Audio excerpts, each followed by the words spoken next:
दोस्तों, आज दिल्ली के दो महत्वपूर्ण विषयों पर आपसे बातचीत करने के लिए यहाँ पे आए हैं। ये दोनों ही विषय आपके संज्ञान में पहले से ही होंगे, इस बात का मुझे विश्वास है। फिर भी ये बात आप तक और आप लोगों के ज़रिए उन कानों तक पहुँचना ज़रूरी है और पर्याप्त आवाज़ में पर्याप्त मजबूती के साथ पहुंचना ज़रूरी है। जिनके कंधों पर जिम्मेदारी है यह सुनिश्चित करने की कि इस प्रकार की समस्याएं ना हो सकें। मैं बात कर रहा हूं दिल्ली के अंदर घटी दो घटनाओं के बारे में, और दुर्भाग्य से दोनों ही घटनाएं एक ही इलाके की हैं। पहली घटना किराड़ी विधानसभा के अंदर बकरीद के बाद की बात है। मदरसे के एक शिक्षक और उनके साथ दो व्यक्ति और कुर्बानी के बाद के जो अवशेष थे उसे वो ठीक जगह फेंकने ले जा रहे थे, लेकिन तभी रास्ते में कुछ असामाजिक तत्वों ने, और चूंकि अभी जांच पूरी नहीं हुई तो मैं अखबारों के हवाले से कहूंगा,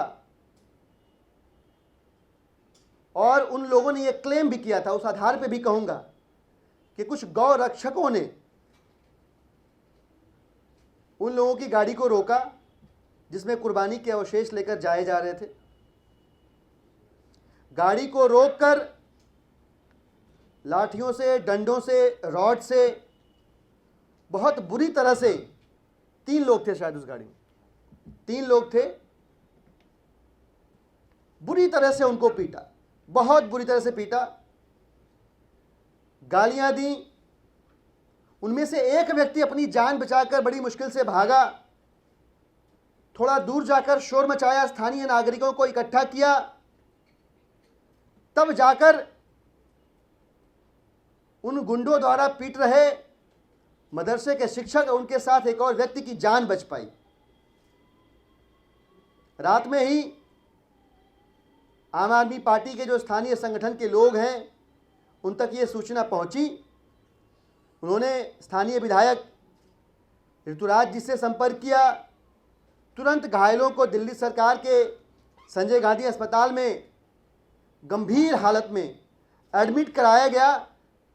अभी भी उनकी हालत गंभीर है, जहां उनका अभी भी इलाज चल रहा है। इस दिल को दहला देने वाली घटना की पृष्ठभूमि में मैं आप लोगों के सामने इस देश के प्रधान सेवक द्वारा स्वतंत्रता दिवस के दिन दिए गए अभिभाषण के अंश दोहराना चाहता हूं, जिसमें माननीय मोदी जी ने कहा था कि जो गौरक्षक हैं ये फर्जी लोग हैं, इनके खिलाफ कार्रवाई होनी चाहिए, और बहुत ही भावुक होकर यह भी कहा था कि मुझे गोली मार दो पर यह सब बंद करो। बड़ी दयनीय हालत में दिखे थे उस दिन मोदी जी कि इस प्रकार की याचना करने की बजाय उनको सख्त और कड़े कदम उठाते हुए जहां दिखने चाहिए थे, वहीं याचक की भांति इस प्रकार के भावुक वक्तव्य देना उनको शोभा नहीं दे रहा था। फिर भी लोगों ने उनके पद, उनकी कद काठी का सम्मान करते हुए उनकी इस बात को सुना, इस विश्वास के साथ कि आने वाले वक्त में अगर इस प्रकार की घटना दोहराई जाएगी तो माननीय मोदी जी की सरकार इस प्रकार के घिनौने काम करने वाले, इंसानियत को शर्मसार करने वाले लोगों के खिलाफ कड़ी से कड़ी कार्रवाई देकर अपने इस भावप्रण वक्तव्य के पीछे के सख्त स्टेट्समैन को, उनके अंदर के मेटल को प्रूव करेंगे। अफसोसनाक है मोदी जी कि आपके बाकी के जुमलों की तरह, जैसे आपने काले धन को जुमला बता दिया, जैसे आपके एक महत्वपूर्ण मंत्री माननीय गडकरी जी ने अच्छे दिनों के वायदों को जुमला बता दिया। स्वतंत्रता दिवस के दिन आप द्वारा दिया गया यह वक्तव्य भी जुमला साबित हो रहा है। कहां तो आपसे अपेक्षा थी कि आप ऐसी घटनाओं पर कड़ी कार्रवाई करके नियंत्रण करेंगे। आप ही की सरकार ने हरियाणा में बीफ पुलिस बना दी। जो बीफ सूंघती है उसके पास अब कोई काम नहीं बचा। मेवात में गैंगरेप होते हैं, उसे रोकने के लिए पुलिस को सक्षम कैसे करें, इसके उपाय बनाने की बजाय आपने बीफ को सूंघकर यह पता लगाने का काम शुरू कर दिया हरियाणा में, बिरयानी को सूंघकर कि इसमें बीफ पड़ी है कि नहीं पड़ी। और इन प्रकार के कदमों से, आपकी सरकारों द्वारा, आप द्वारा उठाए गए इन कदमों से ये जो गुंडे लोग हैं, जो असामाजिक लोग हैं, जो मासूम जनता के साथ मारपीट करते हैं, आप इनके हौसलों को और बुलंद करते हैं। आप इनके जज्बे को और ऊंचाइयों पर लेकर जाते हैं। दिल्ली राष्ट्रीय राजधानी क्षेत्र है मोदी जी। आपकी पार्टी इसको पूर्ण राज्य बनाने का वायदा करती रही, अब इसकी सुरक्षा का हवाला देकर कहती है कि यह होना मुश्किल है। और सुरक्षा की जिम्मेदारी किसकी है? आपकी है। पुलिस किसके प्रति जवाबदेह है? आपके प्रति है। तो बहुत ज्यादा नहीं, पर दो सवाल हम आपसे छोटे छोटे पूछना चाहेंगे, जानना चाहेंगे। पहला तो ये कि ये जो आपने कहा था कि फर्जी गौरक्षकों के खिलाफ कार्रवाई होनी चाहिए, आप बड़े भावुक दिखे थे।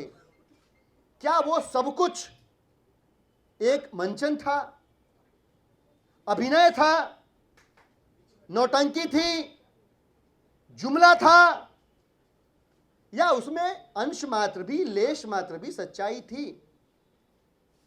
और यदि उसमें सच्चाई थी तो अभी तक इस प्रकार के घिनौने काम करने वाले लोगों के खिलाफ आपकी सरकार ने कड़ी कार्रवाई करके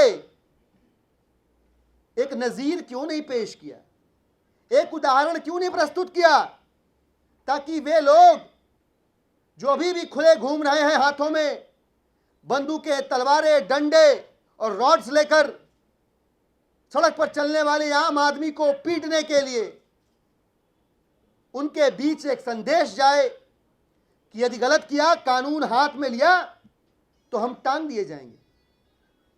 ये दो छोटे छोटे प्रश्न हमारे हैं। हम उम्मीद करते हैं कि दिल्ली तो वैसे भी आप ही द्वारा बनाई गई पुलिस के अनदेखेपन की वजह से आपराधिक राजधानी बनी हुई है। राष्ट्रीय राजधानी जैसे क्षेत्र में यदि गौरक्षकों का जमावड़ा होने लगा, अगर बीजेपी, आरएसएस और बीएचपी शासित गुंडों का जमावड़ा होने लगा, और यह सब कुछ आपके आशीर्वाद से होने लगा, आपके वरद हस्त के प्राप्त होने की वजह से होने लगा, तो मोदी जी इस देश की जनता का इंसानियत से, व्यवस्था से विश्वास उठ जाएगा, जो इस लोकतांत्रिक राष्ट्र के लिए बहुत दुखद होगा, बहुत कष्टकारी होगा, बहुत अंधकारमय रास्ते पर यह भारत चलना शुरू कर देगा। यह पहली बात थी।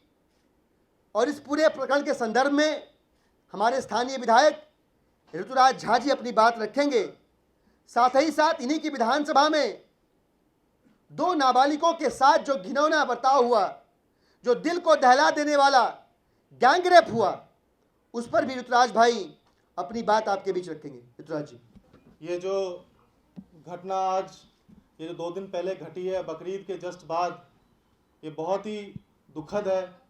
दिल्ली देश की राजधानी है और जैसा कि पांडे जी ने सब कुछ बताया आपको, मैं ये चिट्ठी नेशनल कमीशन ऑफ माइनॉरिटीज़ को अपने लेटर हेड पे लिखा हूँ, ये मैं पढ़ के सुनाना चाहता हूँ।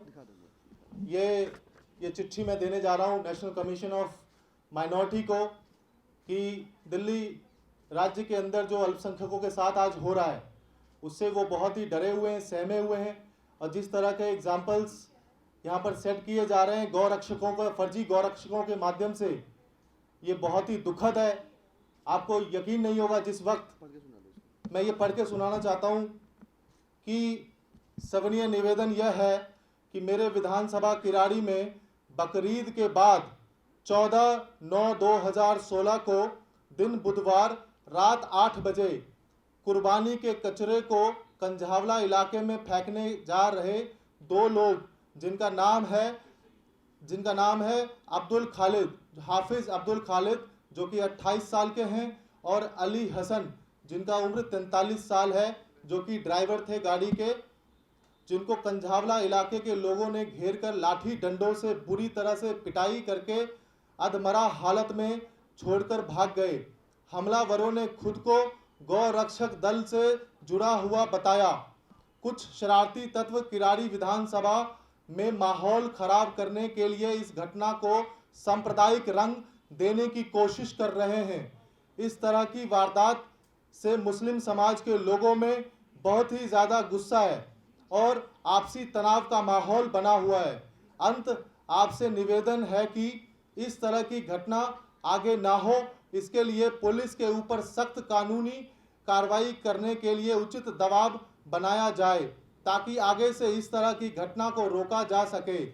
और निवेदन है कि इस प्रकार की घटना को भाजपा आरएसएस जैसे संगठनों के राजनीतिक संरक्षण के बिना अंजाम देना चूंकि असंभव है, इसलिए जैसा कि प्रधानमंत्री मोदी जी कहते हैं, गिरफ्तार फर्जी गौरक्षकों की जांच करके उनको संरक्षण देने वाले लोगों के खिलाफ भी सख्त कार्रवाई होनी चाहिए।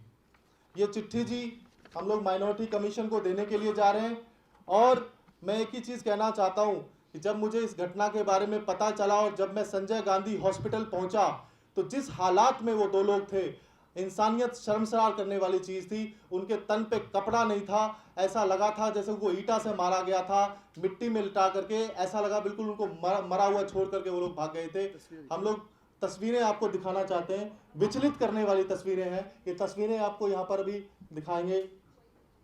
नहीं चल रहा है ये तस्वीरें, कुछ टेक्निकल रीजन से नहीं चल रहा है। ये मैं आपको फोटो दिखाना चाहता हूँ। ये तस्वीरें ब्लैक एंड व्हाइट में, हालांकि आप देख सकते हैं विचलित करने वाली तस्वीरें हैं।